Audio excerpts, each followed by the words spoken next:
서울시장 선거 출마한다 그러니까 다 묻습니다.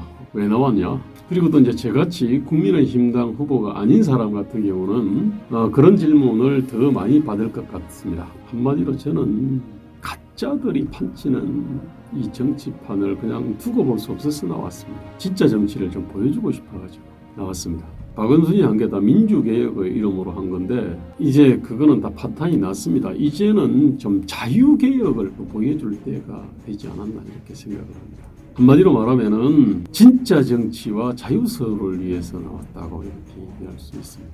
도대체 그러면 진짜 정치가 뭔데? 진짜 정치는 비전 정치와 소명 정치라고 얘기할 수 있습니다. 비전이라고 하면은 도대체 서울과 지방을 대한민국을 좀 어떻게 바꾸려고 하는데, 그리고 숱한 문제점들에 대해 가지고 너의 어떤 진단과 너의 어떤 해법이 뭐냐, 이거를 갖다가 가진 사람들의 어떤 정치, 그게 바로 이제 비전 정치라고 생각합니다. 또 다른 하나는 권력 그 자체가 목적이 아니라, 자리 그 자체가 목적이 아니라 어떤 자신의 어떤 정치적인 어떤 소명, 그리고 그 소명을 위해 가지고 자신의 정치적 생명을 어떤 거는 사생관이 이렇게 분명한 정치, 거기 사생관에서 저는 용기와 강단이 나온다고 생각합니다.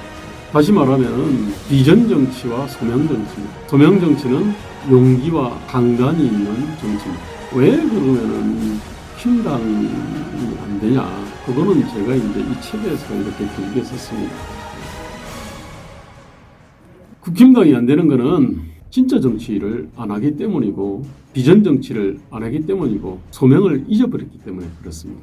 아마 오늘 가장 최근의 일은 문재인 대통령이 2018년 4.27 판문점에서 남북 정상회담에서 단독 이른바 누에다리인가요?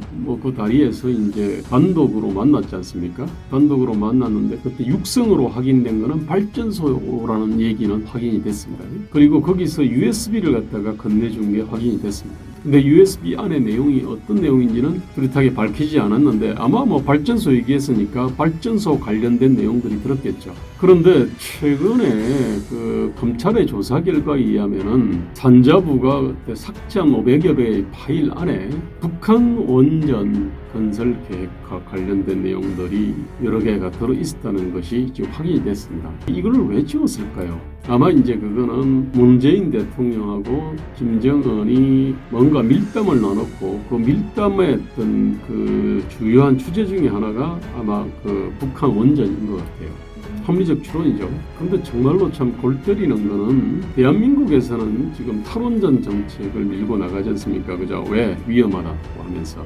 그런데 이제 북한에 대해 가지고는 아마 북한이 요구했을 거 아닙니까? 그죠? 아니면은 북한이 간절히 바라는 것이 전력을 안정적으로 공급할 수 있는 그 원전이니까요. 참 북한도 참 웃기는 게 대부분의 거의 모든 대부분의 나라들 있지 않습니까? 그러니까 이제 원래 이제 미국과 소련은 핵무기를 갖다가 먼저 만들고 그 다음에 이제 그 원자력 발전소를 만들었는데, 그리고 대부분의 나라들은 다 이제 그 핵무기보다는 핵 발전 쪽으로 먼저 발전을 시켰습니다. 평화적 이용이죠. 한국도 그랬습니다. 그런데 북한은 핵무기 쪽으로는 사실은 엄청나게 발전시켰는데 핵 발전 쪽으로는 즉 핵의 평화적 이용과 관련해서는 그 연구를 안 했다는 얘기죠. 그러다 보니까 원전 기술이 없는 겁니다.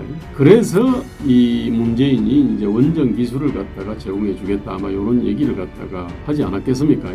그런데 그거를 갖다가 당당하게 공개적으로 얘기하기가 어려우니까 밀담을 했던 거고요. 또 근데 그 밀담을 뒷받침하는 그 자료들을 산자부가 이제 생산했겠죠.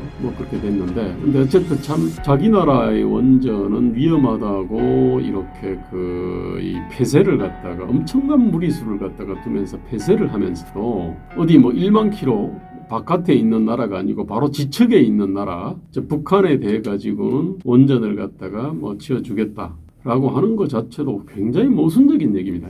국민의힘의 이제 작년 9월 2일자 국민의힘의 강령이 있습니다. 그 강령 안에 7-2번이 저탄소 청정 에너지 혁명이라는 강령인데요. 그 내용이 이렇게 되어 있습니다. 온실가스 발생이 낮은 핵분열, 핵융합, 바람, 수소, 태양, 물 등 저탄소 청정 에너지 사회를 실현한다. 지속 가능한 친환경 사회를 위해 스마트 그리드 구축 등 에너지 수요 관리 정책으로 바꾼다. 뭐 이렇게 되어 있습니다. 그러니까 뭐냐면은 뭐 바람도 좋고 태양도 좋고 분열도 좋고 핵융합도 좋고 다 좋다 이런 얘기입니다. 그러니까 이제 그런 점에서 이제 탈원전을 이렇게 선언한 민주당보다는 조금은 그래도 이제 그 원전을 조금은 긍정적으로 본다고는 할 수 있습니다. 그런데 지금 상황은 탈원전 어떤 정책으로 70년 동안 각고의 노력으로 일궈낸 원전 산업 전체를 지금 고사시키고 있지 않습니까, 이게? 그렇다면은 자신들이 만약에 핵분열 발전이죠, 그죠? 핵분열 발전에 대해 가지고 이게 긍정적이라 한다면은 여기에 대해 가지고 단호하게 투쟁을 해야 되는 겁니다, 이게.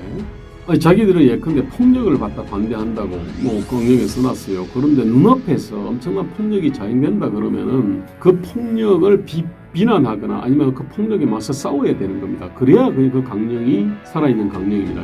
핵분열 발전에 대해 가지고 긍정적으로 이거 평가를 했다 그러면은 그 자체를 위험하다고 없애려고 한다 그러면은 당연히 그에 맞서 가지고 싸워야 될 거 아닙니까? 그죠? 그런데 지금 국민의힘은 그런 것을 안 하는 겁니다. 그러니까 국민의힘은 문재인 정부가 이렇게 가는 것에 대해 가지고 제대로 된 비판도 하지 않았고 제대로 된 대안을 갖다가 국민의힘당은 내지를 않았습니다. 지금 그야말로 결사항전을 하는 어떤 단체들이 많이 있습니다. 이게.